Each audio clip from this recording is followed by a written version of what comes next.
Okay,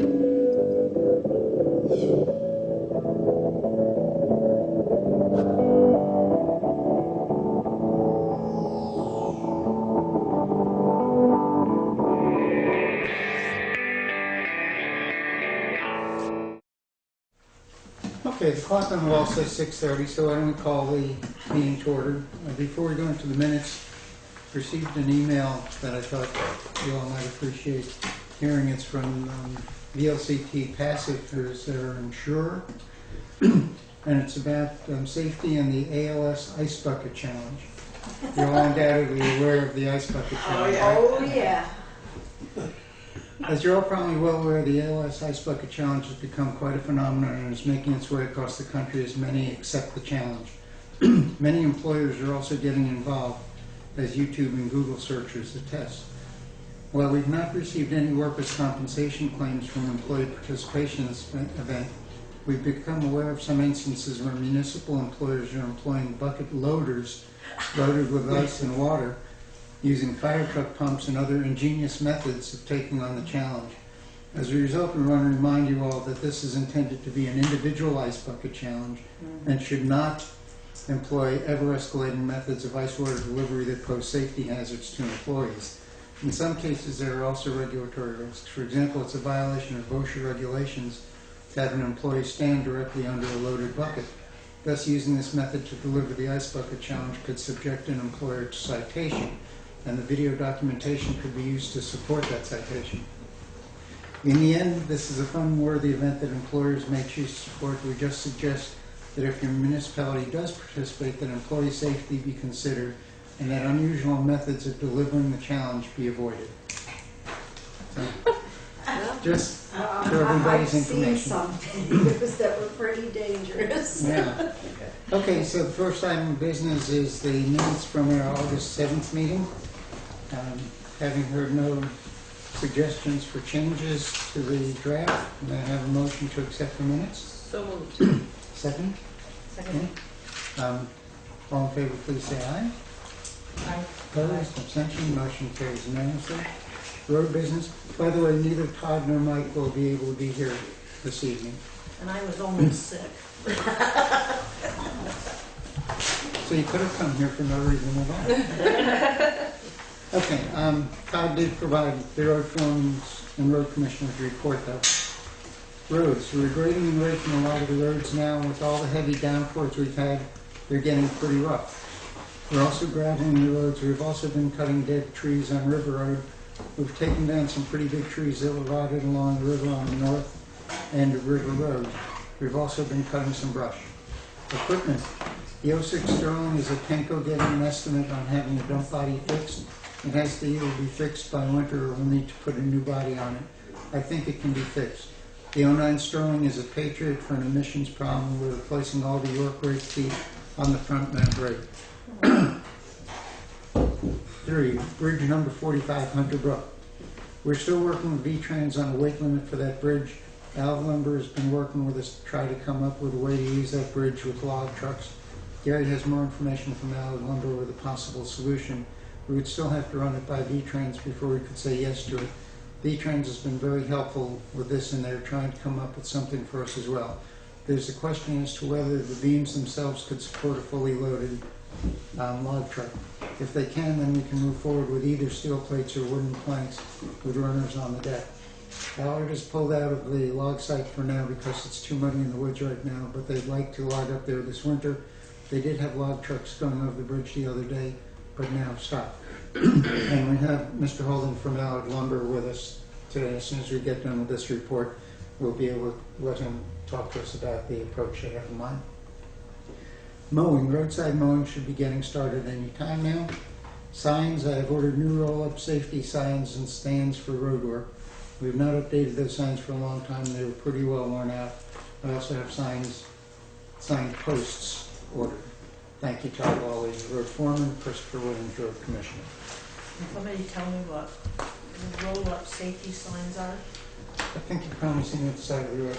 I don't know what material they made of, but it's some sort of fabric, and when it rolls out, it will say road work ahead. Oh, it's sort of like that orange Yeah. thing that's okay. Okay, anybody have any questions, other questions about this report? Just one, but basically, would need Todd here, well, maybe not. Isn't the '09 the one that we're replacing? Good question. 06 is, isn't it? No, you're replacing the 2007 one-ton truck. Okay, so this '09 has, That's one of the both big of ones. these have had budgeted for repairs, et cetera. That's the one that's always been a problem since it's brand new. Right. Okay. Okay, Thanks. all right, by way of introduction on the Hunter Brook Bridge issue, Do we want to have a motion and oh, yes, thank you. I move to accept the road commissioner's report, changing the word load truck to log truck in number 3. Okay. Do we have a second? Second. We have a second, okay. All in favor, please say aye. Aye. Opposed, abstention, motion carries unanimously. Okay, on the Hunter Brook Bridge, I had a couple of conversations with Cliff Allard from Allard Lumber. He'd also spoken with Todd. And as a result of the initial conversations, Todd had gotten back in, or I guess Allard Lumber provided some information to the state about weight of the trucks and the distances between the axles, which were questions that the state had raised. The last I've heard, the state still needs to have some information about the distances between the axles, but in the meantime, as Todd's report indicates, Allard Lumber has stopped working up there until things aren't as muddy anymore, so there's some time to get the things worked out with the state. Cliff Allard called me the other day and had 2 suggestions that he thought would work, and I asked if he or one of his people might be able to be here tonight to tell the board directly so nothing gets lost in the translation. So before I do lose something in the translation, I'm going to turn it over to Mr. Holden and ask him to share with us what Allard Lumber thinks might be reasonable solutions for dealing with that bridge in anticipation of our eventually being able to get the bridge fixed up right now. Right. You're on. Thank you. I took some photographs of the bridge this evening. This is the bridge in question. I believe the state refers to it as bridge number 45 on Hunter Brook Road. It's 12 feet wide and not very long at all. That is a shot of from the side, and that is underneath. It has 4 main girders. And the state's question, the state's issue is this decking, which is on top of the girders, and then the concrete is poured on that, and there's been some punctures through the decking. So what we're suggesting is putting a layer of timbers along the deck, and here's an example of timbers being used to distribute the weight of a very heavy crane. Commonly used where there's soft ground. My dragon. Yeah. We would provide the timbers, also install them, and put 2 rows of for where the wheel tracks are. Mm-hmm. We would do this work before we re-entered the log job, and I would suggest that we should do the work before freezing weather, so that the approach that we need to make on either side to come up the extra 4 or 6 inches can freeze in, and so the road crew doesn't have to necessarily be too concerned about lifting the blade somewhat before they approach. That should prevent the bridge deck from becoming more damaged than it already is. Mm-hmm. It seems that most of the issue deals with the actual approach where the road meets the bridge. That's where the damage is, right close to the edge, right close to the either end. the bridge, as you can see from the photograph, the road goes onto the bridge at an angle. And if we bring that corduroying material somewhat off the bridge, then we will cover the approach. When I was on the phone with Cliff Allard, he'd also mentioned another option, some sort of matting that's used. Have you guys decided that this is the better approach? That's what this material, instead of being, the matting would be bolted together, Mm-hmm. and this would not. And Okay. pretty much the reason for bolting the matting together is so on a construction job, they don't have to move individual pieces. They can move a 4-foot wide, 16-foot long, or 40-foot long section all at once. I don't think that we gain too much in strength by having it bolted together. Okay. Just going back to Todd's report for a moment, he said that we'd still have to run this past V-Trains before we could say yes on it. But I was wondering what you guys thought about it, whether it seems like a reasonable approach that we could at least present to V-Trains. You don't anticipate that there'd be any problems when you're done with both of those approaches with emergency vehicles or any fire trucks being able to access through there even during the winter? No. Okay. And what's the time frame of the jobs that you're looking at? Are we looking at a year out on this, or? I would anticipate that if Mother Nature cooperates, this winter we would be in and out of there in one season. Okay. Gloria? When we're done, if you want us to leave the material there, we're very happy to. Okay. If you want us to remove it, we understand, and we would remove it. Yeah, that was going to be my question. So this would come at the expense of Allard Lumber, Yes. and you would be willing to leave that if that becomes a possible solution? Yes. I do have one other question. When you entertain a mat like that and you're coming out and you're going to ramp on both ends, Right. does it disperse additional weight? I mean, will this give you additional weight load No. for coming across? It's just a safety to make sure that the deck is So that we don't secure. damage the deck. Okay. Right. I have provided the state engineer with the wheelbase of the truck, which he should be able to understand. That's this axle spacing, Yeah. and I think very clearly identified the weight that would be anticipated and the distribution of it. So When did that go to the state then? I emailed that to him. Today's Thursday. I would say Monday. Oh, okay. So they should certainly have. Perfect. Okay, good. Can I ask a question as the abutting property owner? I own the property on both sides of the Hunter Brook Bridge. Oh, good. And is that gonna affect the sides at all? We just had all new grass, all new everything put in. That's a different bridge. This is. Oh, it's a different, oh, It's okay. past Shortlands. Oh, the one further Yeah. up on Hunter Brook, it's Yeah, not the new it's Hunter not. Brook No, Bridge? it's not. Okay. It's not the new one. I thought you were putting something additional on that. Okay, sorry. Now, hopefully the new one doesn't need I anything know. done to it. That's why I was like really unsure about it, but I didn't see the picture. And I thought that was Bridge 45, was the Hunter Brook Bridge. Yeah, I was questioning that too. I've done too many. I- Hunter Brook 2 is what we call it. Okay. 45 is, that's why I thought. It's because gonna be I always paid the Hunter Brook Bridge, the new I one, know. as Bridge 45. So Right. So maybe That's why I was check questioning that it. number.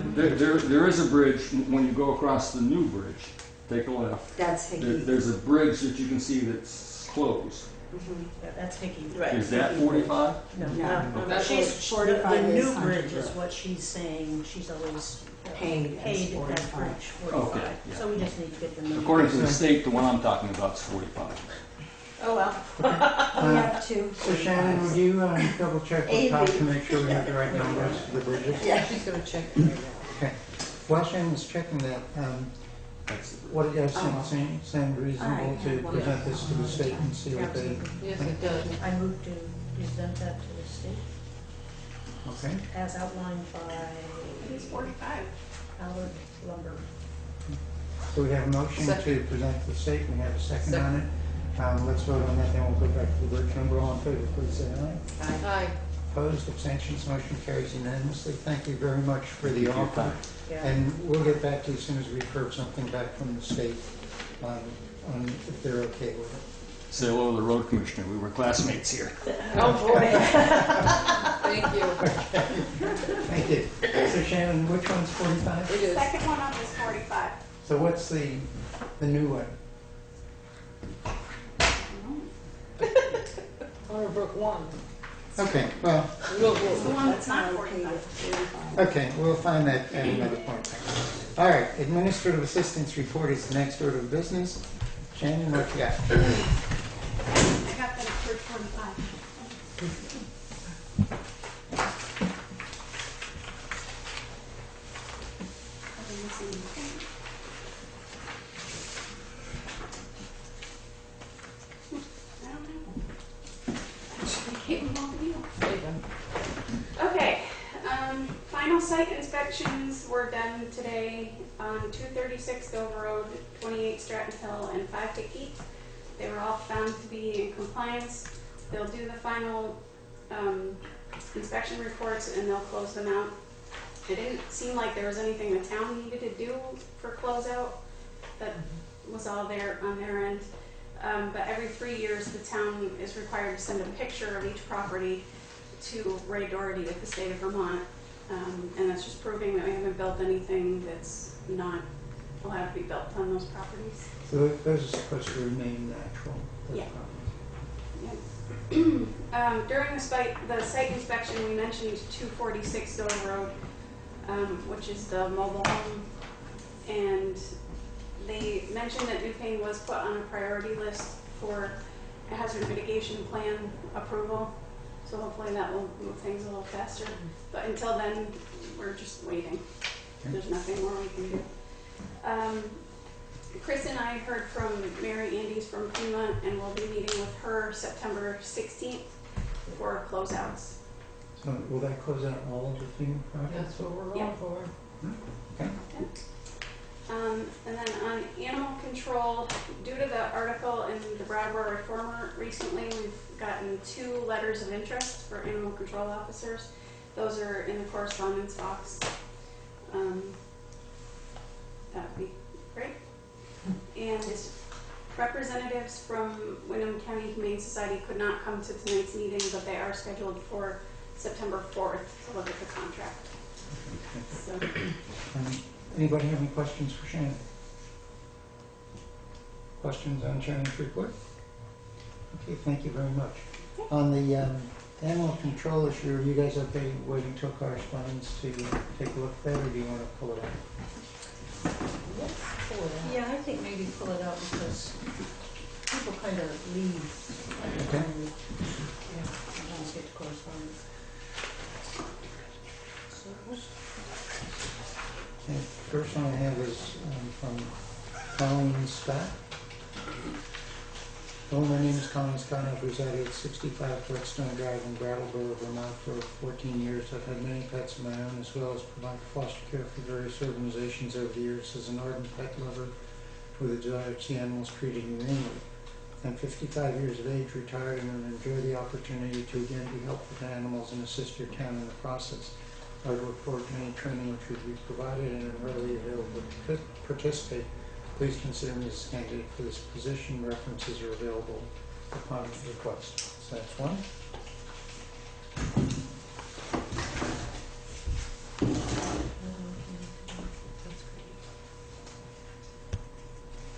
The second one is from Jasmine Burgess, Winchester, New Hampshire.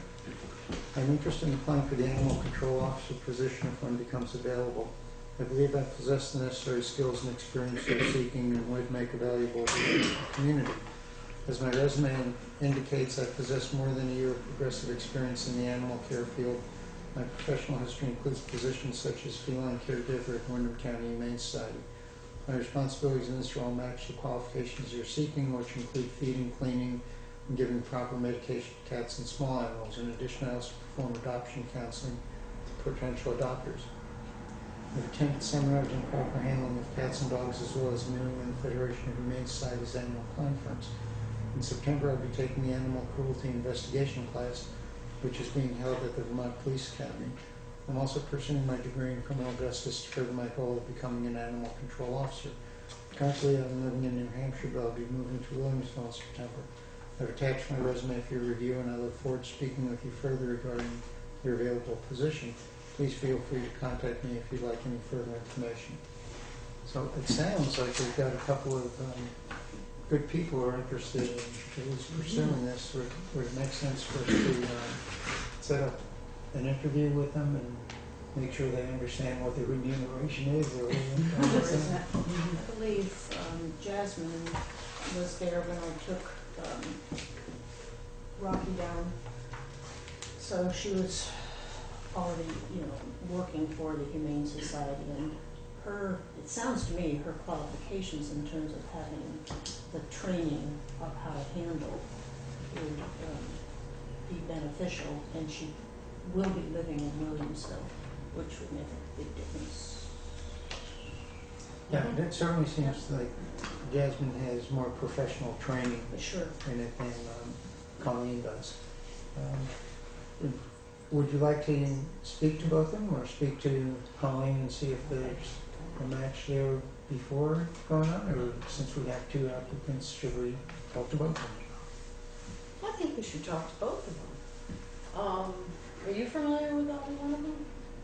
I've met Colleen a few times, but I mean, I just appreciate the fact that two people coming forward, that's amazing. We have choice there, so no. Chris will have to give up our Yeah, I think, I think we should kind of do it as soon as possible. yeah. With an election coming up and so on, how are we going to do this? After the election, I would suggest. I hope. Can't be done. Shannon, could you try to set up interviews with these two folks sometime after the election? Sure. And when are you clear after the election, Gloria? With your follow-up stuff from there? Do you mean, What's the earliest day that makes sense to try to schedule? well, I have duties probably through Thursday, because I'm the district town clerk also, so. But probably Thursday after election should be the soonest for me, or I'm willing to come in on a Friday. And Either of those days okay for you, Chris, as well? Yeah, I could. If it's in the middle of the day, especially, I could yes, scoot out. because that shouldn't take us. Yeah. Okay. How far in advance do we have to warn that if there are three of us there? 48 hours. Oh, okay, so we got, okay. What do you guys think in terms of the dynamics of the interview? Better off having two of us there? Or? That's what I was wondering. 3 might be a lot. Are you two comfortable doing it? Sure. Okay, I'm comfortable with And whatever then we wouldn't need, recommendation. to warn it. Okay, so if you would check with these two folks, see if they can make an interview Either either Thursday or Friday. Okay. It would be best if they both come the same day, right? So you guys aren't messing up 2 of your days?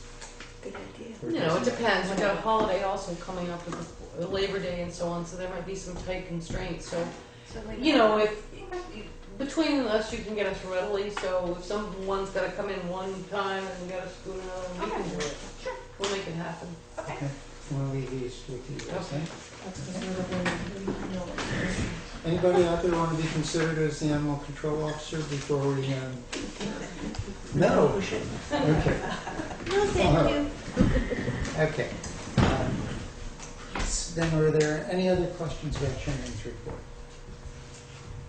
You guys are okay with the Humane Society coming in at the next meeting? Yeah. All right. Then we're up to scheduled members of the public. First item is Ms. Maureen Albert Bassett and Garth McTell, State Penalty for Late Homestead Fathers. Hi, how are you? So far, so good. You have a memo that Maureen and I prepared, Mhm. talking about this request to waive the late homestead filer's penalty.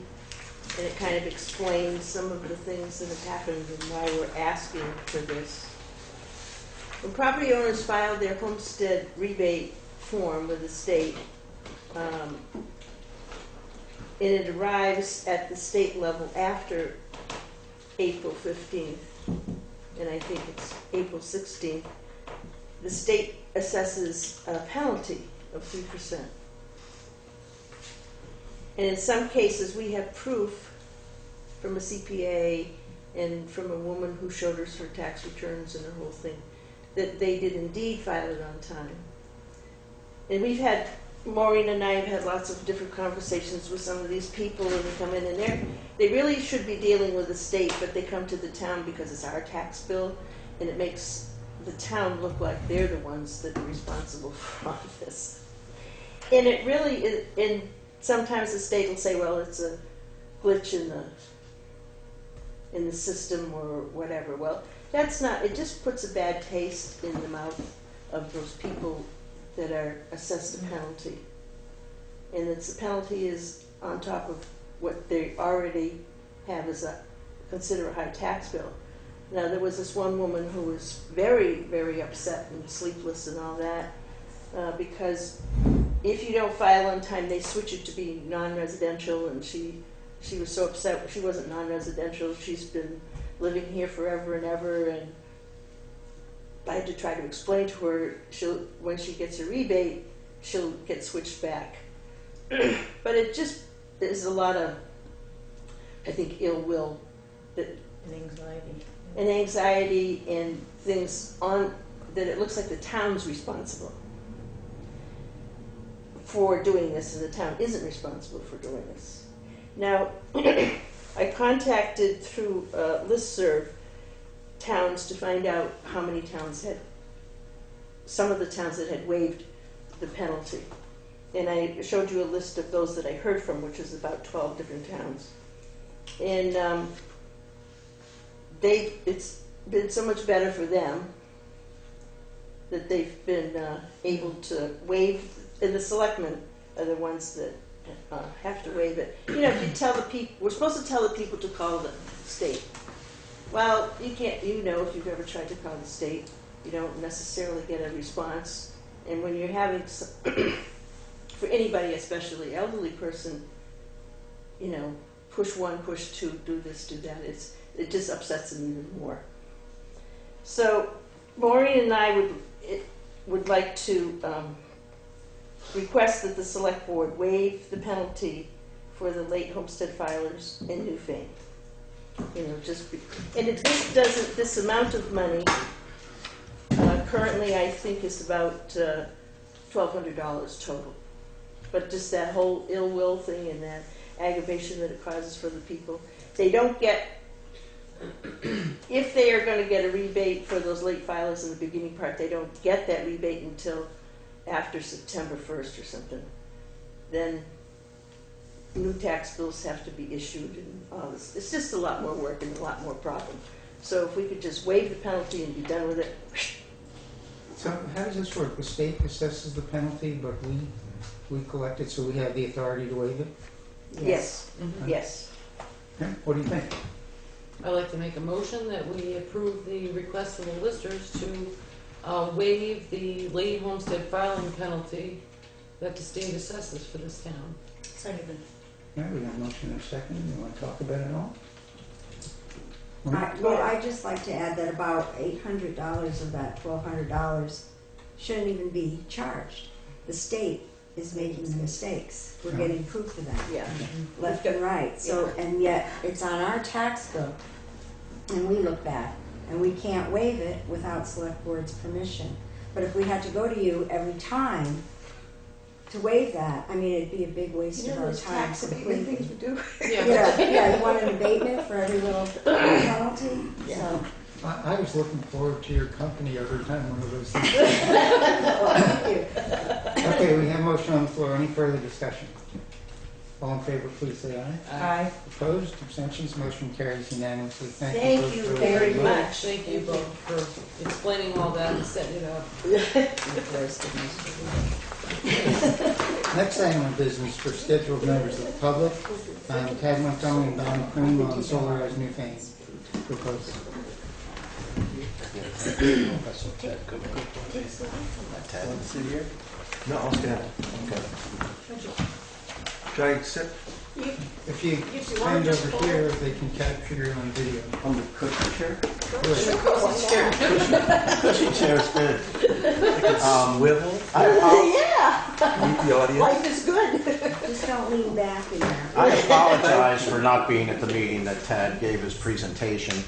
I did catch up with him when he gave his presentation to Townsend, however, so I think probably the main difference was the names were changed. Is that correct? And the location. And location, absolutely. So I did hear his presentation, and I also talked to him after his presentation to answer any questions that I thought were relevant, and also met with him prior to his presentation.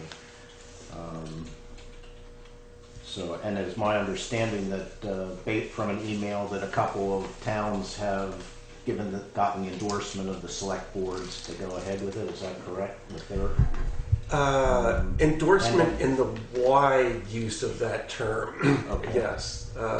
They're using the term acknowledgement. We acknowledge that a Solarize program is happening in our town.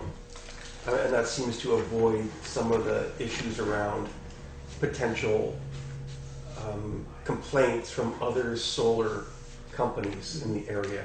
They might say, wait a minute, we didn't know this was happening. How come you've given them your endorsement? So just to acknowledge it seems to be the way around that. Ideally, the way a Solarize program happens is that a group like an energy committee or the energy coordinator or some volunteer group instigates it in a town. They bring it to the select board endorses the process, and then that group develops a request for proposals, seeks bids from a number of different contractors, evaluates the bids, and chooses one. So it's a volunteer group that does all of that legwork. Select board is never involved in the choice necessarily, doesn't have any of the liability that might go with that. That all sort of is contingent on there being oversight on the Solarize process. And in Vermont, we don't have oversight like that, except for a group up in the North Valley. That they've got a grant to do Solarize programs up there. Massachusetts has a whole statewide division. Connecticut has a whole statewide division that coordinates Solarize programs, helps towns to do this sort of work. We don't have that. So I'm coming at it from the for-profit side as an entrepreneur, working with a company that I have a lot of faith in, and just presenting a proposal to you. Perhaps that will spur this other more rigorous mechanism in future iterations of this process. So let me ask you a question, because it's much clearer to me now than it was the last time. You're representing essentially one for-profit group that's interested in doing some solarization in Newfane to make some profit. Correct? Mm-hmm. Actually, it's two companies. Okay, two companies. Yeah.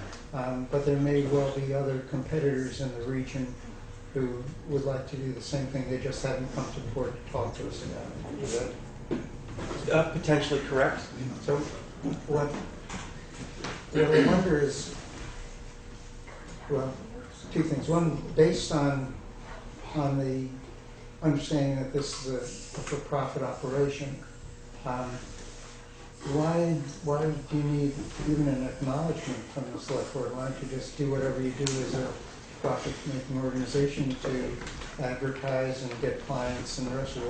Why do you need to be involved at all? Solarize is a tremendously successful program.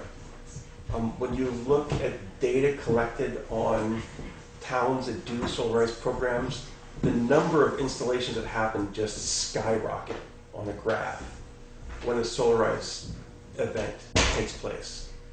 So it's very successful and is contingent on some sort of an overseeing body saying, yes, this is a good thing. We give it our blessing. It just seems to me that if we take any action at all, we're giving that blessing to one among competing groups, and I have no basis for being able to determine whether that one group is the one we should be giving the blessing to or not. I don't know how you guys feel about that, but you see where I'm coming from? I have no idea whether the firms you're representing are going to be doing an any better job for our citizens than any other solar firms would do. So why should we get involved at all? Just let the marketplace do what the marketplace does.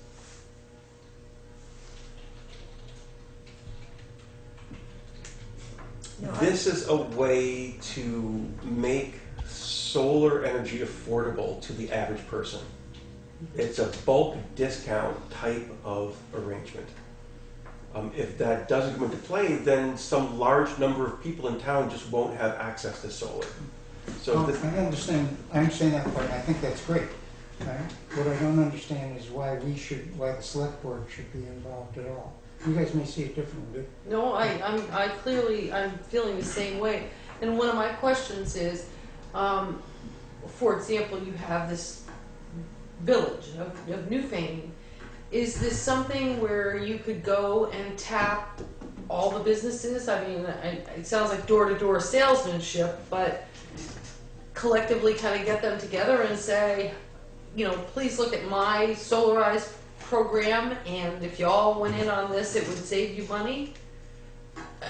I mean, am I making sense with that? It could be done that way. Okay. Yep, and that is probably the way that we would go if we didn't get some sort of... I'm not clear, even if all three of us here said, sure, everybody, go solarize, okay? Without talking about any other solar companies, what is it that does? What is that doing for you? It's mostly publicity. Seems to it might be transparency. Yeah, I mean, I agree certainly with your question. I mean, and I see Tad's benefit in it. It is a bulk buy. I mean, basically, you're trying to cut your overhead by getting, I don't know, 25, 30, 50, 100 people to come in, and that keeps your crews busy, and you can place X number of solar panel orders and that sort of thing. I certainly see the point of, I don't think a town, I see the issue with a town endorsing it, because you're basically endorsing something that's a non-compete issue. I mean, but so I'm wondering, and you talked about this too. I mean, I did read the proposal.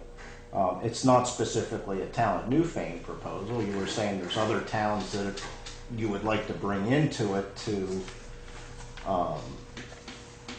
create that bulk buy. And I guess my question is, why don't you advertise that, hey, we're putting together a bulk buy for the people of towns and Newfane, wherever, and have a meeting that way and go to market that way? I guess that's my question. That is the way that we would approach it. It's not technically a solarized program, it's more just a company making a special offer. Really, what I think I'm asking of you all is to endorse not the company, but the program.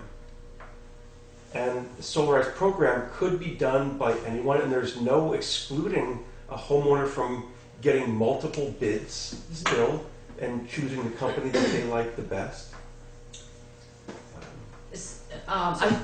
I lose it a little bit on the fact of the solarized program.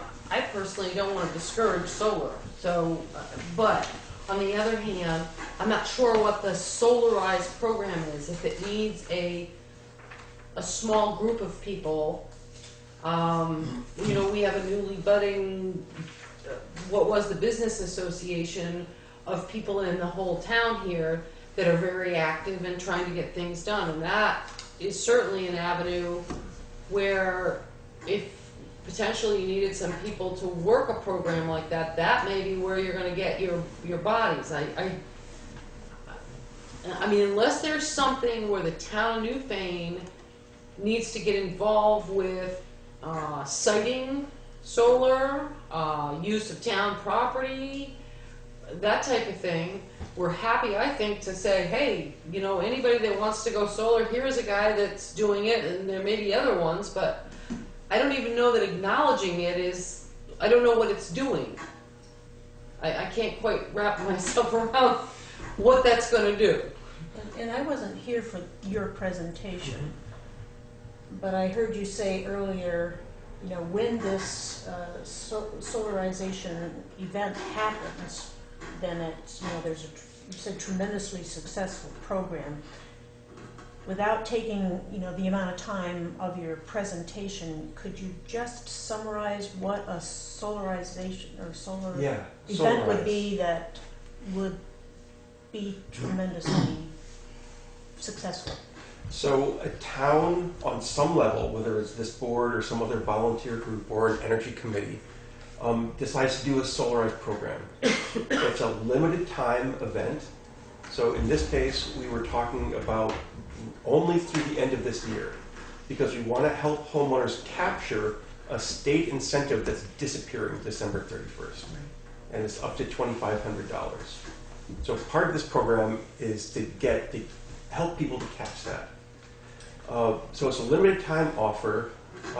It's generally one installer is chosen in every solarized program, and that installer says the more people who sign up to do solar, the cheaper it becomes for everyone. And there are what are called tiers.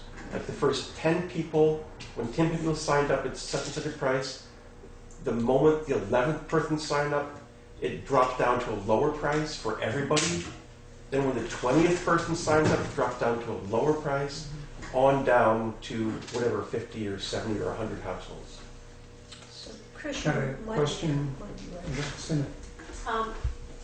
That sounds really good, and do the prices continue to drop as people sign up, or are you at a set price once you've signed, like say 30 people are gonna start it, okay, and next year you have 45 more people who have joined in. Do the first 30, does their price change, or will the next 45 come in at a lower price? So two things there. One, solarized programs are limited time offers. So this offer would only be good through December 31st. Anybody who tries to sign up after that, sorry, the program is closed. But the answer to the other part of your question is that as soon as a second tier is reached, the price drops for everybody who's already signed up. And for how long does that price stay there? Until another tier is reached where it drops again. Are you asking time-wise how long it's Yes. open? So? The whole thing would run until December 31st of this year. Okay, so after December 31st, the price that we are given is the price that it stays at for how long, or is it like everything else, we'll take an increase in it as time goes on because of the way the economics are, that everybody's gonna you go up in price?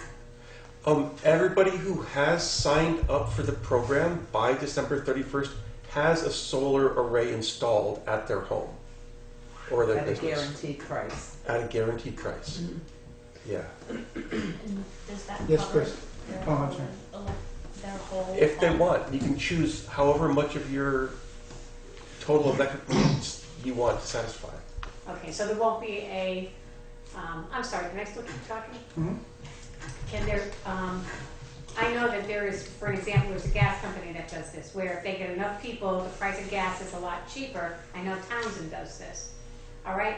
Unfortunately, I don't qualify for that because my gas tank isn't big enough for my propane.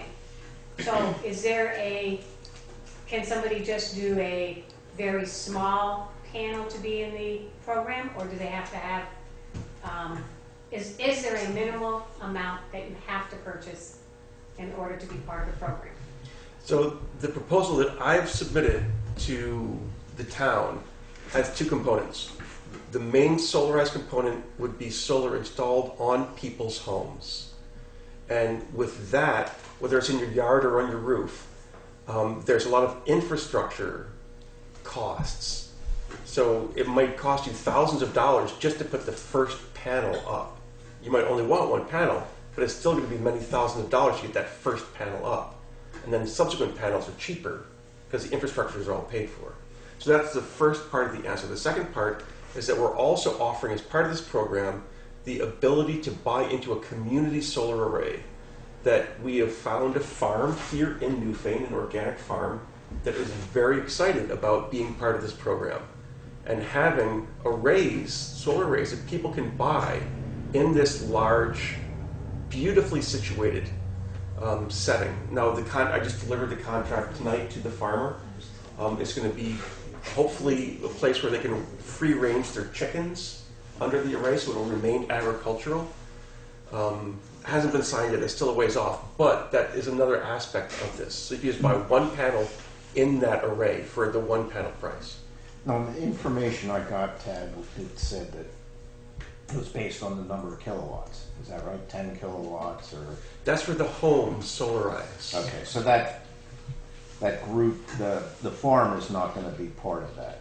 Well, but 'Cause I got it at, when I read the information, it said you would pricing incentives at 25, 50, 100, and 150 levels. kilowatts. Kilowatts. Yeah, Right. and the average home is about 5 kilowatts. A 5 kilowatt array will satisfy the average home. But I guess my question is, if you're setting it up at a farm, presumably that's going to be a large operation. Does that farm, does the amount of kilowatts you're installing at the farm apply to this, or is this just strictly the No, they're accumulation of separate. homeowners? They're separate entities. We had a couple of people who had questions, Chris and then Katie. So if I understand this, your company is promoting this in this area. And you had said that there's lots of other companies, but you're the only one who can offer the tier. In other words, 6 different companies can't come in under this program. No. It's going to be one company. Yep. So there's not really going to be competition, because in order to get the tiers and the benefit of the farm to buy kilowatt hours that way or whatever, it's going to be one company that wins this. Now we could, I would presume, find other companies like you and see what they would want to do. But essentially, even though you said yes, that there are lots of companies that you could talk to, once you're committed to you, we're committed to you. So this is a non-competitive thing in a way. We can, before we would sign with you, it would be non-competitive. We could sign or endorse or acknowledge or whatever word you want to use. But there's not going to be 6 different people in here offering solar packages. Right? Yes, but let me say something to follow up on that. It's a very interesting phenomena because small solar companies are often afraid when a solarized initiative happens in their area because they think that the one company will sort of dry up the pond. And I did a study of all the solarized initiatives that happened in Massachusetts last year, and the opposite happens. In most of the towns, there's one database you can go to online that just tracks every solar installation that happens on a home in Massachusetts. And I and a friend who's an energy coordinator in Northampton, Massachusetts, went through that database and went town by town and looked at the number of increase in installations that happened through the solarized program, but then also looked at the number of installations that happened that were from other companies that got jobs in that town. And those numbers skyrocketed also. So Okay. all the solar companies benefit from it. But by endorsing the Solarize program, are we endorsing your company, or are we just endorsing a program and then everybody gets to bid and give the best deal? Well, Do you understand what I'm asking? Absolutely. ideally, there would be a process where the select board or an energy committee or whoever, a volunteer group, instigates a Solarize and asks for bids from companies. Okay. Ideally, I'm trying to sort of prime that pump by coming here, announcing how this works, and seeing if you all will just start the process this year with this program, and then maybe follow it up by doing it another way in future years. Katie, you have a question? One question I have is, I have a friend of mine who is completely off the grid, solarized, and they have basically a 10-year payment plan. And once they are, I'm just going to throw out a hypothetical number as a 50,000 for setup, installation, the whole 9 yards. After they are done paying for this, they in turn get a check every month for the amount that they have not used. Is that going to happen with being involved if we all went with your company? I have never heard of that before. I have no idea how to answer that with the way you described it, with an off-grid situation, and I'm assuming it's a utility that's paying them for electricity that they're not taking from the grid. I have no idea how to answer that.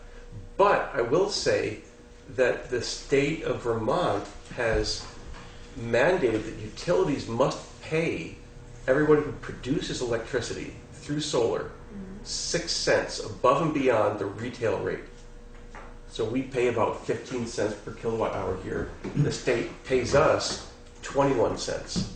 Anyone who has a solar array on their home gets paid 21 cents per kilowatt hour produced. Okay, I'd like to go back to the board for a moment, just to see what you guys think. The three of us could discuss it for just a couple of moments and then move on. Any thoughts? Yeah, one of my thoughts is I'd like to ask our energy coordinator if he might give a little bit of an input directly to the board, having. But I mean, first of all, I think this getting people to buy solar is an admirable cause. I mean, there's no ifs, ands, or buts about it.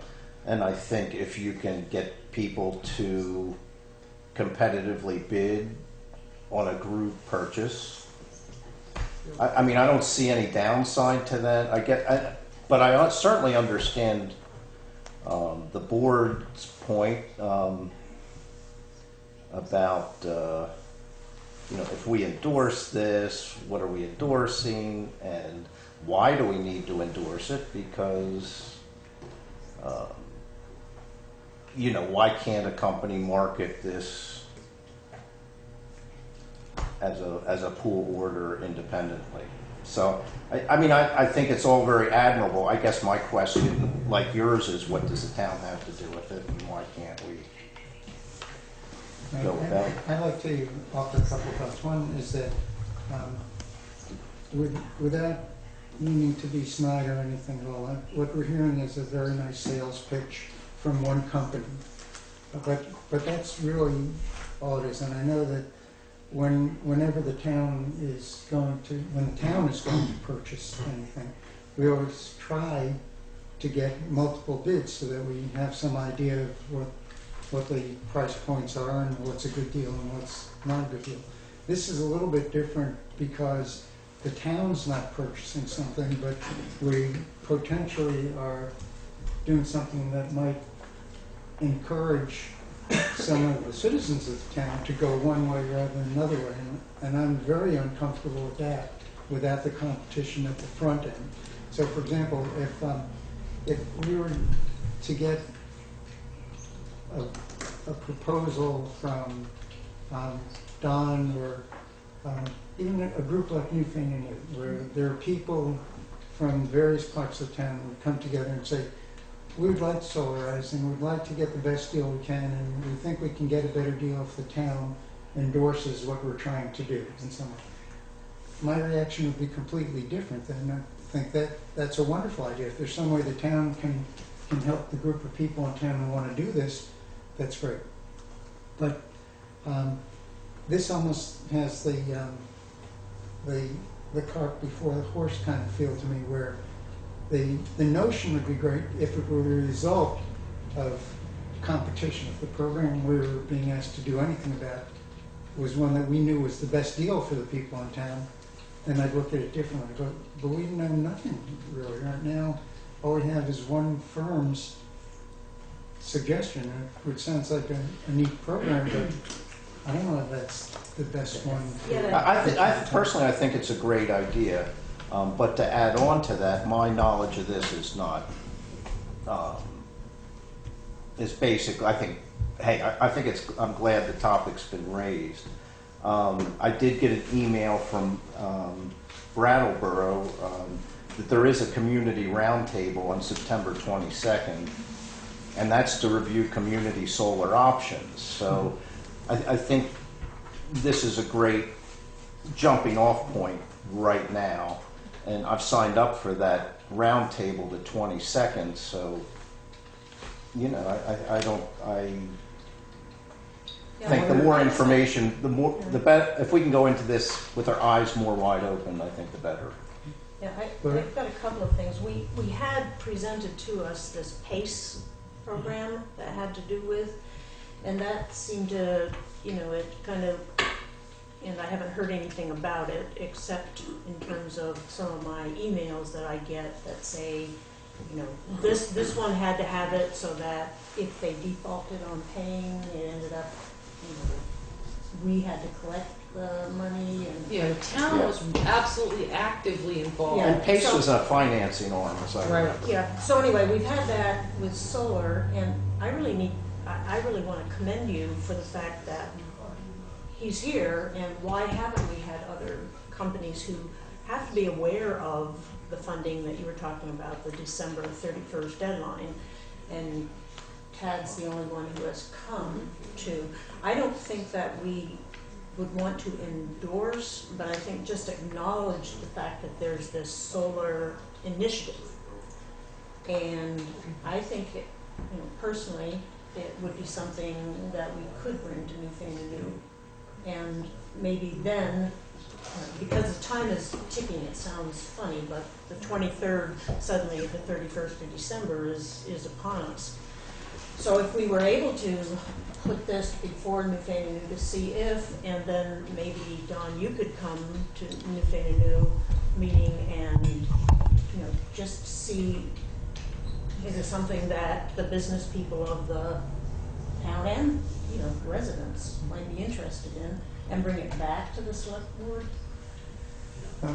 I think if it takes one additional step, I'm assuming that since there's so many business people involved in Newfane New, that they'd be looking at it from a cost perspective as well, and get the best deal they possibly could. I don't know how in the world you get that unless you have bids or at least information from multiple firms. So if Newfane New were to come back to the select board and say, hey, we've talked to 3 firms, this is the one that looks like it offers the best deal, there's an advantage to us if you guys will say that you think it's a good idea. To do that program. Then I can see doing something about it. But short of that, my inclination would be, you know, business is business. Let the business people do it. Why should the town get involved at all in it? Because this is not necessarily just businesses, right? No. That's business. it can be residential. Right. When I say business, I'm just saying commerce. Basically. Okay. There's a firm that wants to I sell see. solar I thought panels. that was businesses. Yeah. My big concern would be RFPs. I mean, how would any of us who haven't done a request for proposal to know what we would want to put out to companies to see if they, in other words, the bid process, it's like, You wouldn't be getting bids, you would just have 3 or 4 companies tell you what their deal is, just like he did. Unless the town itself Okay, is so we don't looking need for to do that. solar, Right. then we're not doing anything with RFPs. I think bringing it back down, Yeah. look, it opens up a conversation. I really appreciate you coming before the board twice now. It's given you somewhat of a venue to be able to say to the public out here, hey, Solarize is here. You gotta do something before the 31st of December for this section, and maybe that will bring individuals so that they will couple together. That's what the whole idea is. I would say in many of the towns we have this front porch forum. That's a really good venue to start conversations because you're not just tapping businesses but homes. And the more of them that I think what I'm hearing from you is the more you put together, the better this project works. So to that extent, I think just having a conversation, which will be aired on BCTV, probably is an acknowledgement of Solarize. That's sort of my view on it. I don't know. Yeah, I would agree. I've got no problem with saying it's a neat idea for people to explore solarizing their homes and businesses. I have a problem with their saying, and the way to do it is with company X. Okay. Yeah. So should we just, I don't know, it's not tabled, we don't have anything really on there. No, but we don't. We could just move on and, Yeah, just again Would to it be- thank you very much for sharing the information with us. would it be the Yeah. pleasure of the board for me to just introduce this to Newfane and New? I mean, As a board member, I don't care one way or the other. I certainly have no objection. As a private party, I think it's a good idea. But as a board member, I don't think we should be doing oh, I see. it. Okay. Thank you all. Thank you very, Thank very you much very for much. joining us Me again. too. Unscheduled members of the public. Does anybody have anything to say? Anybody out there want to acknowledge a very special birthday or anything? Gunther's yesterday. Happy birthday, Happy birthday, Gunther. Gunther. That's history. That was history. Old history. Old news. Okay. All right, then we'll segue into new business. The item we have on here is a report on the conference on education property tax and funding reform. This is on here at my request. Last week I attended a conference in South Burlington. It was pulled together, I think, primarily by the city manager of South Burlington and some other folks up there. It had literally, I bet there were 100 people there, select board members, school board members, city council members, city managers, so on and so forth. And it was just to talk about the whole issue of educational property tax and how the funding is handled for that.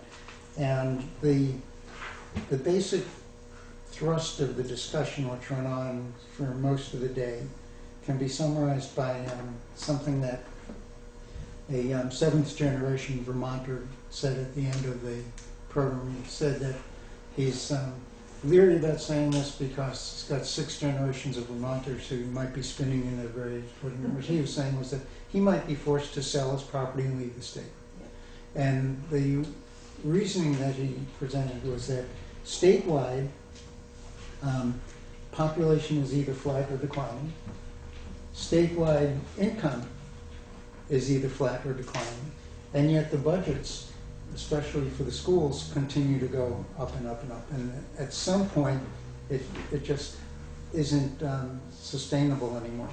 One of the interesting statistics that they brought out was that statewide, 70% of the property owners are on income sensitivity, which means that those 70% have absolutely no incentive not to vote for whatever budget is presented to them, because it doesn't matter whether the budget is for $1 million or $1 billion, their tax bill is not going to be more than 2.7% of their income. So there's this inclination on the part of 2/3 of the people to vote for whatever comes before them, because they know it means nothing to them economically. The obverse of that is that it means a heck of a lot to the 30% who are paying the differences on that. And in fact, one of the points that came up was that if there wasn't income sensitivity on the property taxes, everybody's tax bill would decrease by 16 cents per hundred, which 16 cents doesn't sound like a lot, but it's a lot of money on the tax bill. So the result of this is that people in that 30% category are being pushed to consider other options. If they have the option to relocate their businesses or to establish residence someplace else, and any of these types of things, they leave, which as a result just increases the burden on the remainder who are not income sensitized. So the tenor of the discussion was somehow we need to get a message to the legislature to look into how the funding works. And apparently when Act 60 was first being discussed, the notion was to fund it through state income tax. But Governor Dean at the time said, not on my watch, and every subsequent governor has said the same thing, not on my watch. But in the absence of that, we've got a system that is somewhat income tax related for the 70%, and for the 30%, it's an open-ended commitment that they have absolutely no control over. The town of Isle La Motte had a situation last year, you may have read about it, where their property taxes wound up being increased 52% from one year to the next. Now, this was a weird situation. They thought they had a surplus when the auditors came through. It was really a deficit, so it sort of doubled the difference, and then there were some other issues. But the result was that their bills went up 52%. Huge tax increases occurred all over the state this year. The bottom line outcome of the meeting, without just going through more horror stories, was that we were all encouraged to go back to our towns and try to have some sorts of discussions on this, to maybe get the select board and the school board members together at a public meeting, talk about these things, think about options, come up with some sort of resolution to share with our state legislators, so that when they go back to Montpelier this year, they have something tangible that says, hey, the people in my district are really concerned about this. In the absence of that, the tendency, according to the legislators who were there, was that, you know, we're being bombarded with ideas from lots of people. If you don't hear anything from anybody about this, we have other things to be concerned about. So what I wanted to bring before the board was the notion of perhaps getting in touch with the school boards and seeing if they'd be willing to join us at a specially warned hearing, just to share ideas, get some input from the public on this, and have the outcome of that hearing be a resolution that we could all share and send off to whoever our state rep and senators are going to be this time around. So that's the story. What do you guys think? Is there a difference between a meeting and a hearing? For some reason, I've got something Well, saying. it's a good point, because like with the Board of Civil Authority and the Board of Abatement, those Right. hearings take on legal. I Right. guess I mean a special meeting. Okay. Yeah. That was And would you recommend doing that after we've commenced with the process of budgeting, which would be like November? Because I personally think it's a good idea. I think actually when last year when John Mack was the chair, we were going, or might have been the first year, we had that discussion about, gee, we don't know how we're setting this budget according to how the school budget's going. Do you remember that? well, and we still will never know what the state. Right. So I mean, The school essentially- doesn't know what the impact Right, is. I know. Yeah, so they can't really I give know. us that. But what we could do is to get the word to our legislative delegation that this is is not just a serious issue, it's becoming an extraordinarily serious issue, because it also has just the effect you were talking about, Chris, where if the select board hesitates on doing something that it ought to fund because it doesn't want to increase the burden on the taxpayers because we're anticipating big increases from the school, then it's not just the school funding problem, it's affecting everything. I'm just a little curious, Gary, like I have certain income sensitivity, but I certainly pay more than 2.7%. So that division, I mean, that kind of sensitivity, income sensitivity, is people with no income, I think. No, that pays only the 2.7. No, it's not that. So it's everybody who doesn't make 90,000 gets only 2.7%? Yeah, if your gross household income is no more than 90,000, your property taxes can be no more than 2.7% of whatever that income is. If there's some, there's some slide in there because the legislatures were approached by people who said, you mean if I make 89,000, I get the income sensitivity, but if I make 91,000, I don't get it. So they made an adjustment for which has a slightly declining benefit above 90,000 for a little bit. Thank you. Was there a hand, Chris? Okay, I'm really very, very glad that you have brought this up because I see a train wreck coming. In the town of Newfane, there's 600, Maureen could tell you, I asked her about 2 weeks ago, I think 671 residences. More than half of them get some kind of subsidy.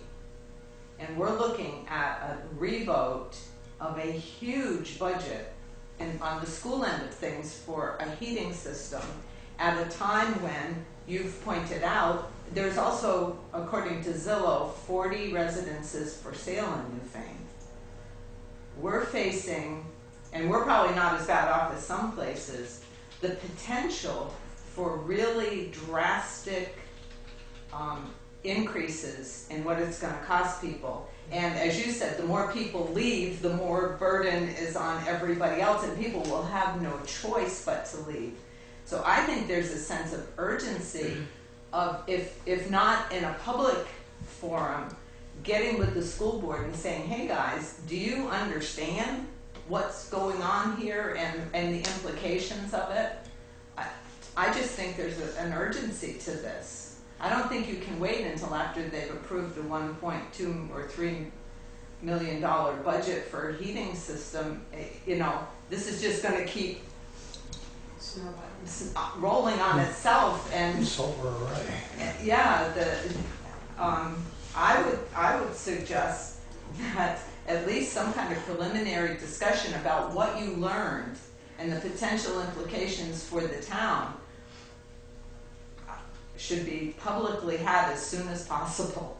That's just my personal feeling. I see some heads nodding. Would you guys be okay if we schedule as part of one of the regular select board meetings, or maybe a special select board meeting, a meeting where we've invited the school boards to come and talk to us about this, and to do that sooner rather than later? Great idea. What does that say? And I think, yes, I do think it's a great idea. Remind me, their meetings are Wednesday nights? Let me just check, because he posted the... I don't think so. I think it's a Thursday when we go. It's opposite ours, that's right, Gloria, it is. I think it might make sense to do it on an off board meeting from them to us, so we have a little more concentrated ability. Their last one was the 14th. It's Gloria? So maybe on a Tuesday or Wednesday? I suggested that maybe to do, especially a first meeting, that the smarter thing might be to invite the boards to come together opposite both of our meetings so that we could actually sit down and really have some discussion absent of their normal agenda and our normal agenda. Does that sound? Yes. Okay. Okay, timing is an issue. Now, you're talking about Leland and Gray and the Right, and the elementary school. joint. Mhm. Timing is an issue for me personally. I'm not going to be able to be at meetings from September 3rd to about the 20th. So probably the last week in September is the first time that I could definitely be there. That would certainly give people plenty of warning for a meeting if we wanted to try something like that. Where I'd be happy to sit down and go into excruciating detail with one of you what I learned, and you guys could share it with the rest I of think us. you need to be there. This is my own personal feeling. We have general elections coming up. We're going to be moving into the general election. We're in primaries right now. Shannon and I have to make a concerted effort to package the close up. So September seems like it's really tight. Yeah. And I would suggest that maybe if we could move this sometime in the first week of October might be really good, because that would give us a little jump before we do budget. And I don't think we should presuppose that the school boards haven't thought about this. I think they're I'm very, sure they have. Yeah. Oh, yeah. very aware of it. Oh yeah. All the school board members who spoke at this conference were absolutely following the line you're talking about, and they have that same concern that they don't know what the state's going to do once they've submitted their budget. Right. So they really don't know what the tax implications and burden are for people. Yes, Gigi?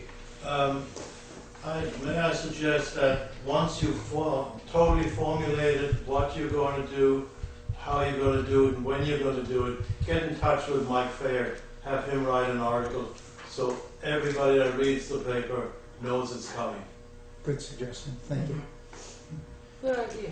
Well, I'll tell you what, would it be okay with you guys if we asked Shannon to touch base with the school boards to see what day during that first week of October, other than the Thursday, which is our first select board meeting, I guess, they would be available to get together for a discussion?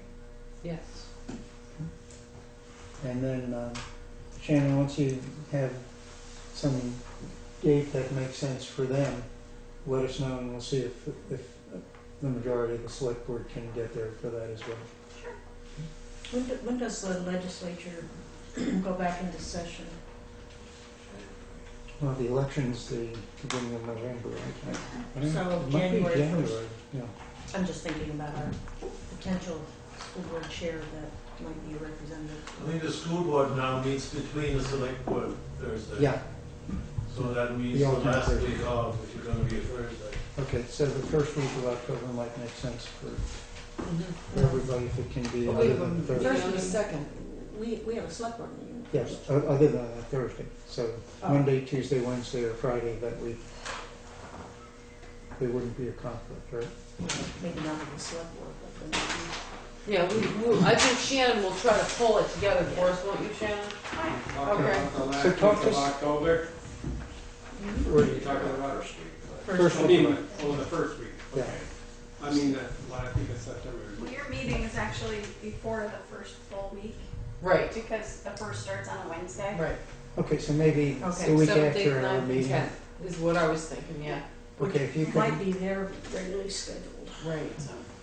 let- let's look into that, and if you can touch base with the select board as well, when dates start to firm up, we can do it that way. Sure. Great.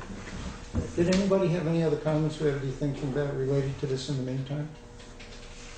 I hope you'll tell everybody you know that we're at least thinking about it and would love to have their ideas. And Gary, I appreciate your going to that, because I thought somebody's got to, and I didn't realize that. Takes a little over 2.5 hours to get to South Burlington. And you have to go west to come back east to get to the high school. And when you leave, you have to go west to come back east. But it was an interesting conference. Okay. Any other new business that we should be talking about? Okay. Old business. And somebody remember to tell Todd the next time you see him, we're now 30 minutes ahead of schedule with him not here. Okay. Because he always does that to me. That's right, he does. Old business, there was no other new business? Any business that occurs to you guys that we should be thinking of? Okay, old business, first order is review of draft policies.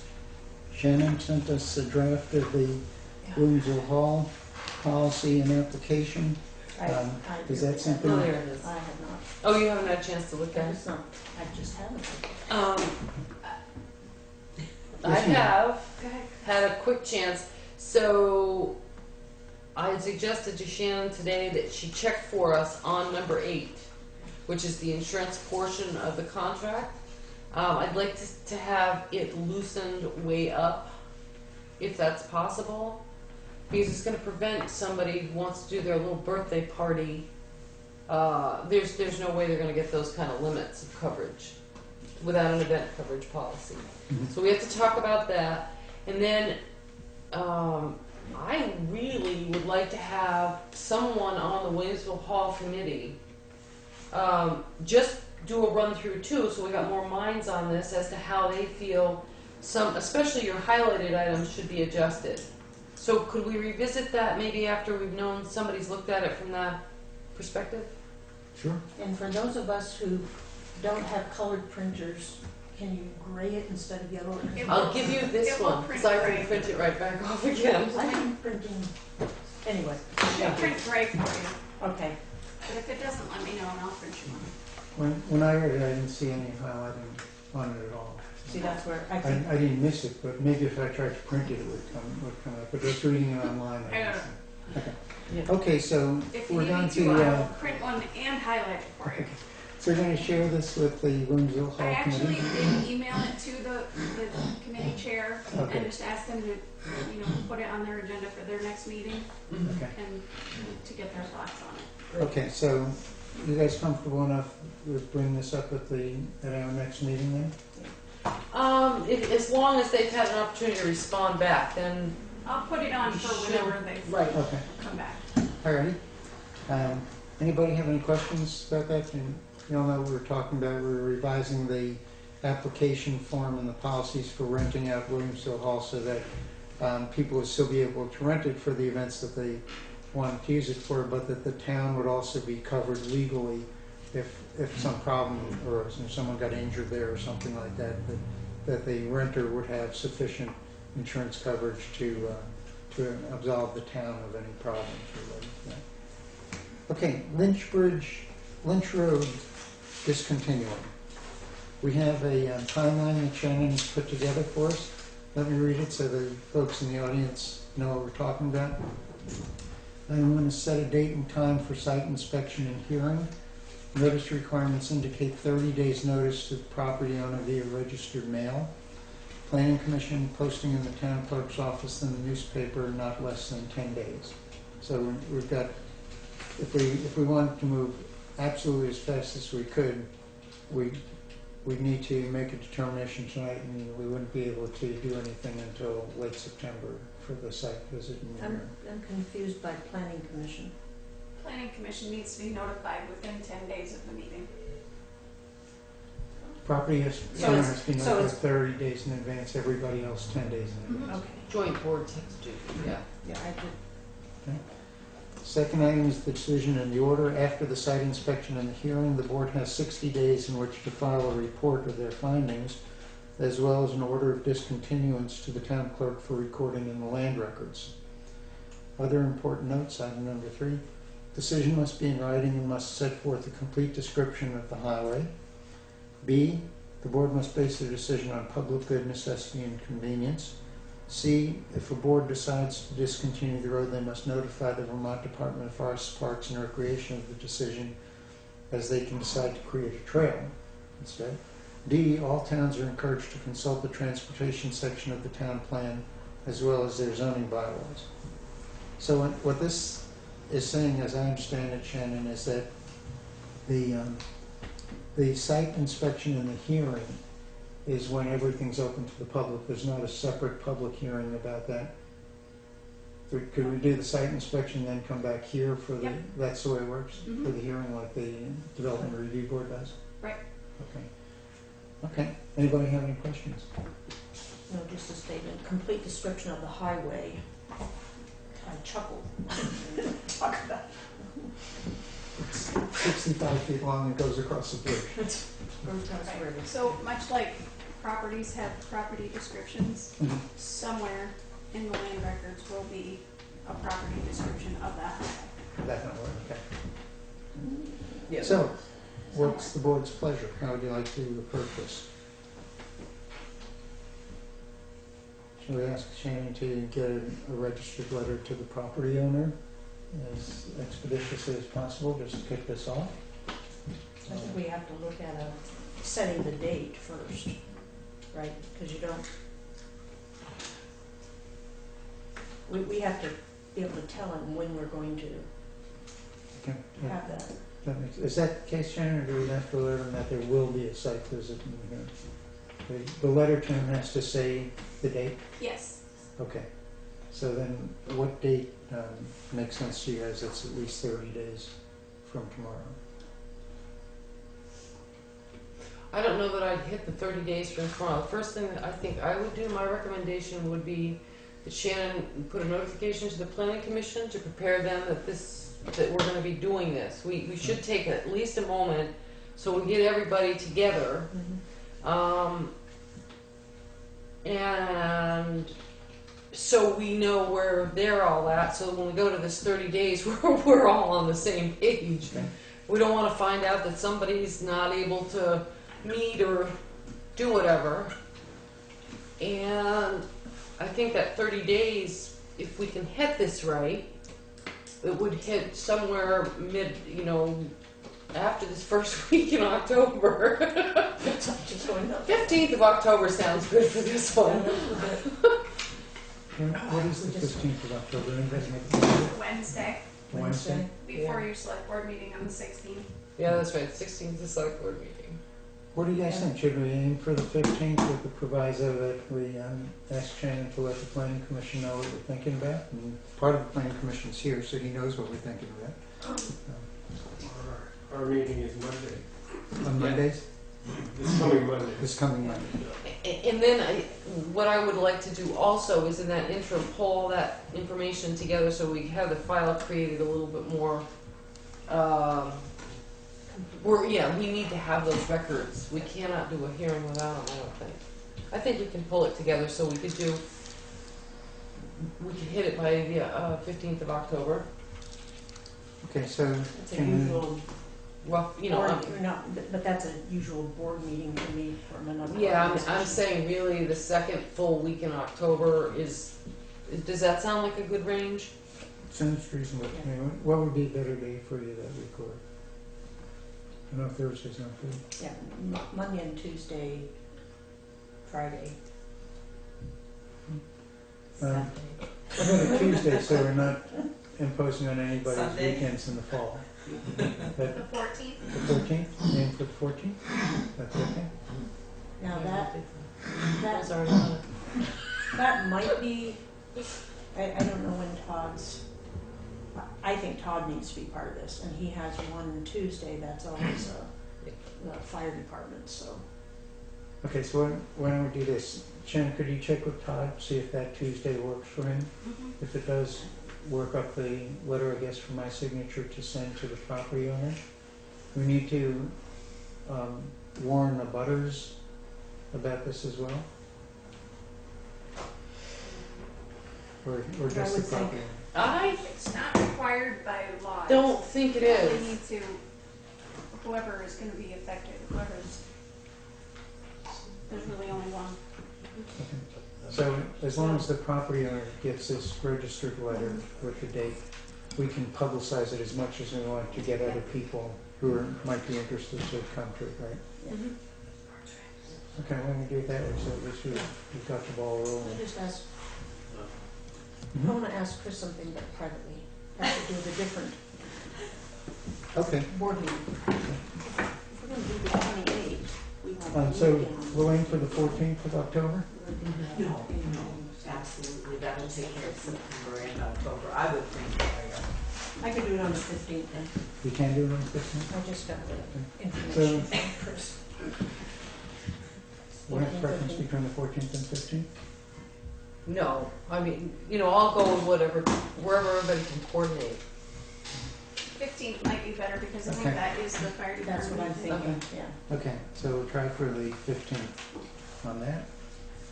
Is there anything else we should be talking about relating to discontinuous road at this point? Do you have any questions? Actually, we do have one other consideration that the board made. Shannon, we had talked before a few weeks about, we will probably need an attorney for this, for a review. Mm. I would. Yeah. What, can you come back to us with that recommendation that you had that I can't remember? And just pop it to the email? Sure. A Thanks. specific attorney? Yeah, she had, yeah. So is this something where we should be getting a private attorney, or is this something the OCT can help us with, or what? No, I think we would need a private attorney for the whole transactionary process. Okay. Okay, are we done with Lunch Bridge at the moment? I believe so. Do we need a motion for that or anything? No. We're just, well, Shannon? I think you guys made one at the last meeting to start the process. To start the Okay. process. You're good. So we don't need one for We the don't need to- specific date that we're talking about. Let's move to Okay. continue. All right, unlicensed dogs. I take it this is what all those letters were that I signed today? Yep. Shannon? Okay, there seems to me there are probably about a dozen letters that I signed today. 13. You're 13, close. okay, pretty close. To town residents who have not gotten their dogs licensed yet, that lets them know that that needs to be done as soon as possible and what some of the consequences are of not doing it. So that's been taken care of unless anybody else has any questions on it. Okay? Zoning bylaw next steps. Should I start the discussion on this? The zoning bylaw next steps? Somebody was going to draft a paragraph. Mediation. Yeah, did I say that I would do that? If I did, I didn't.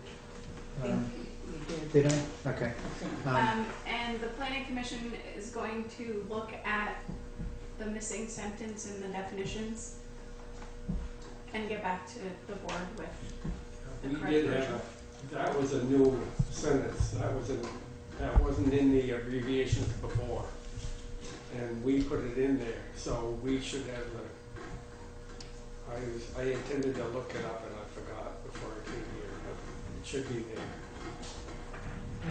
Okay. And we still haven't received from the planning commission that highlighted, because I really would like to put the new one on and see what those changes were, side by side. So the planning commission was supposed to send us, Gary, well, you two were there that meeting, Yeah. and we haven't received that yet. What are we supposed to say? I don't The- remember that. The thing that had the highlighting for the changes that you guys had made. I thought you had copies.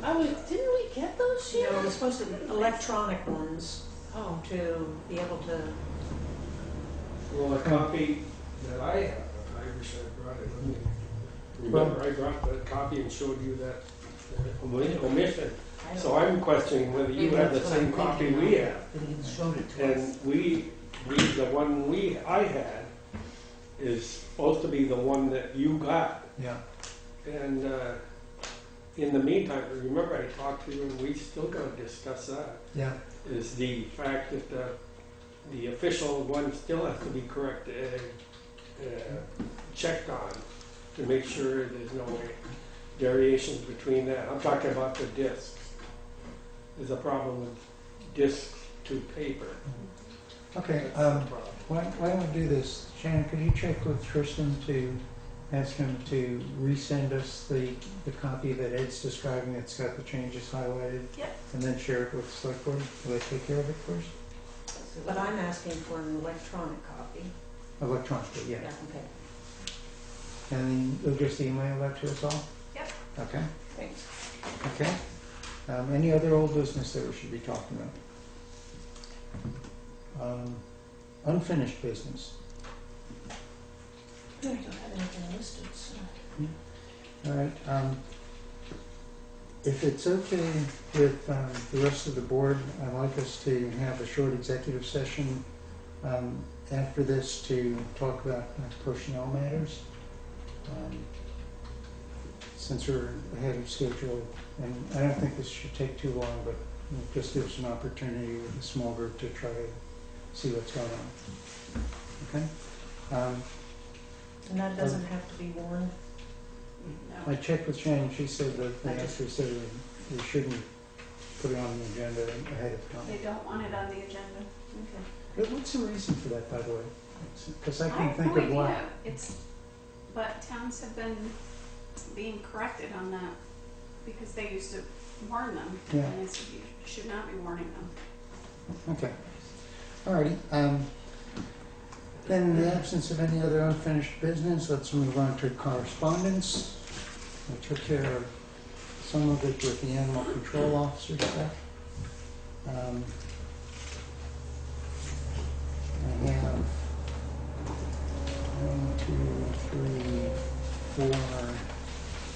5 pieces of correspondence here. The Vermont Covered Bridge Society. As Vermont Covered Bridge Society Bridge Watch Coordinator, I'm writing to obtain your permission to post small identification information patches at covered bridge sites in your town. These will help tourists and covered bridge enthusiasts to identify and enjoy the historic sites in your location. We'd also like to offer you the opportunity to post information about your covered bridges on our website, vermontbridges.com. Please find the self-addressed and stamped response card in this mailing to let us know your decision in this matter or contact Joseph Nelson Communications Committee. Sincerely, John Weaver from the Vermont Covered Bridge Society.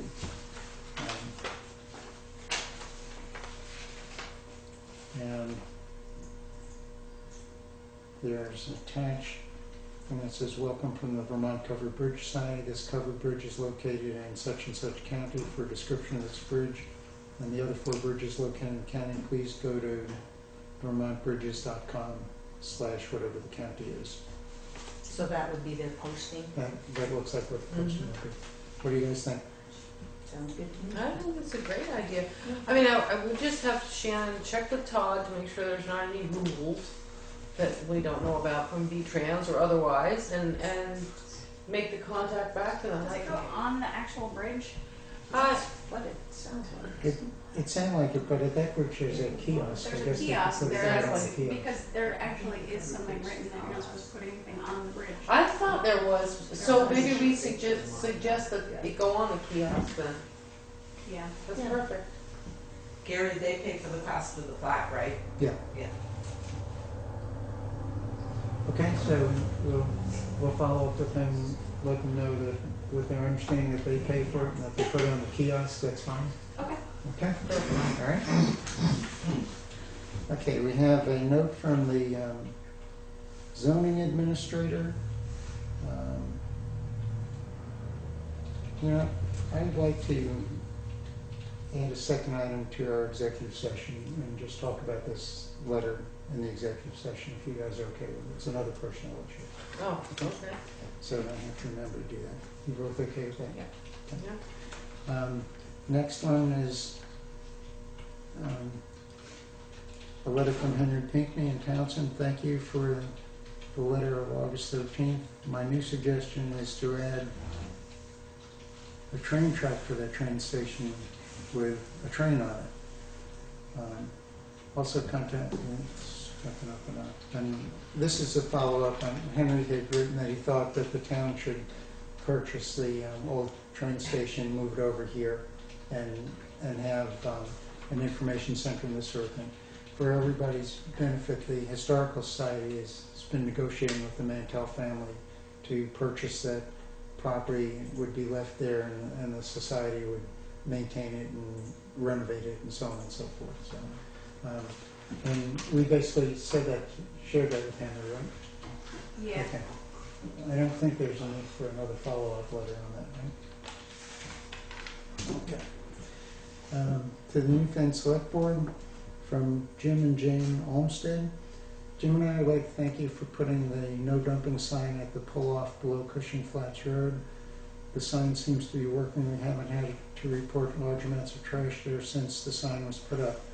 Remember, we had to clean up smaller amounts of trash except one soda bottle. Thanks so much. That's actual thank you. Great, that's working. This is the treasurer's monthly letter to us, dated August 21st. As of the above date, the general fund has $1,566,301.70. This week's pay orders have not been deducted yet. That will happen after they're approved by the board tonight. The pay order amount is $168,575.66, which will leave $1,397,726.04 in the general fund. On September 5th, we have to pay approximately $650,000 due to the schools. I won't have the exact amount until the first week of September. Also, another large school payment of approximately $800,000 is due November 1st. On October 17th, we have to pay back our line of credit for $150,000. On November 7th, we have to pay back the bank for our loan on Lynch Bridge for $415,000. I'm hoping to pay that back as soon as the FEMA money comes in. I was advised that SBE isn't moving very fast on this. Before December 1st, we have to pay the state of Vermont the large payment for our non-residents education tax. I don't have that amount yet, but last year it was $280,000. We pay the state twice a year for that. Except for the new truck, I don't know of any other large bills, and we'll need to get a loan for the truck as voted on at town meeting. Sincerely, Maureen. Anybody have any questions that we should send to Maureen on this? My view is that these monthly letters we're getting are helpful. Very. It would just be nice to have gotten that so that we could have our copy in front of us. Oh, okay. Oh, You know what, Shannon? did you get it by email? I was just reading mine. Not This until afternoon. I'm sorry. 5:20. If I get it So earlier, it's, I no, can put it I, on the agenda. right. You know what maybe we can do for the future?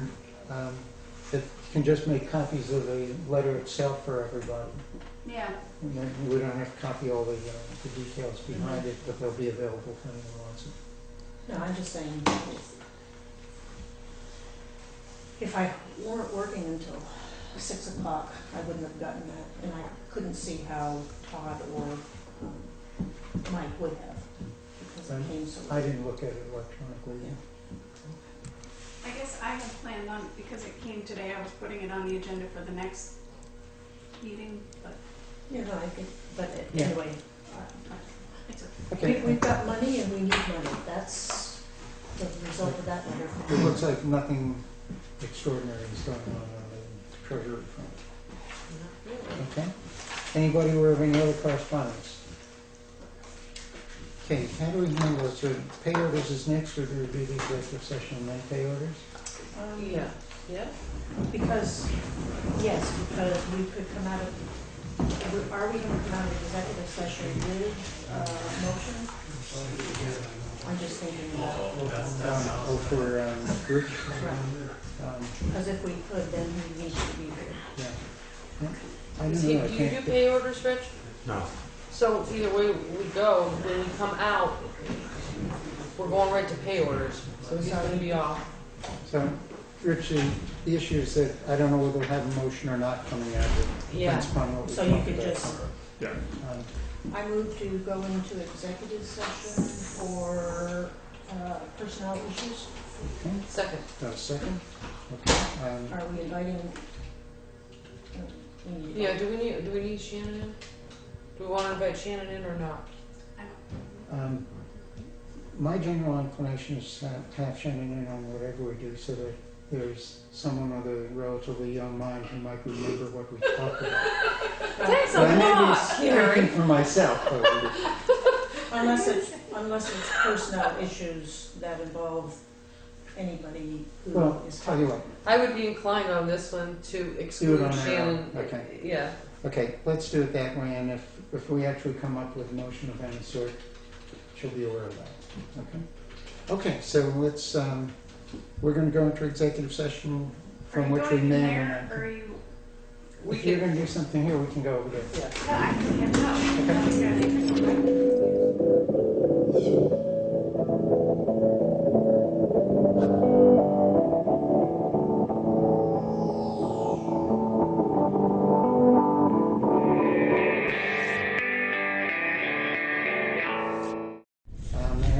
motion related to the matter we discussed on Merle's letter, Merle Tester's letter. I make a motion that our administrative assistant write a letter back to Merle acknowledging that we've received this letter and to let him know that we also acknowledge that the information that he sent was received and thank him very much for this letter.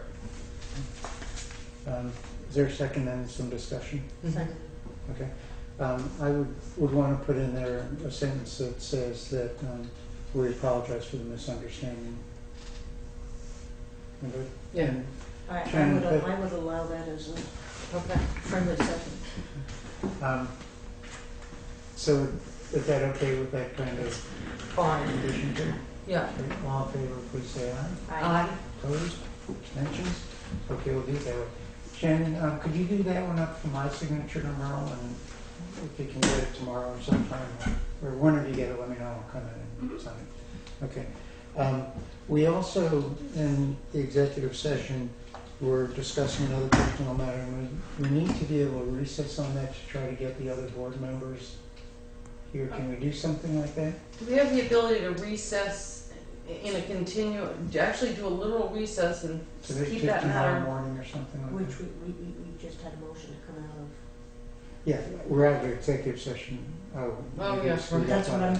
Right, right. Yeah, Right, you can't recess it now because you just came out of it. can we Okay. make a correction to the motion? Yeah, let me just think about this. You I know, want to it's- recess the executive session? Or in another matter, is it possible to do an emergency meeting? Yes. Well, thank you. And what's the length of time to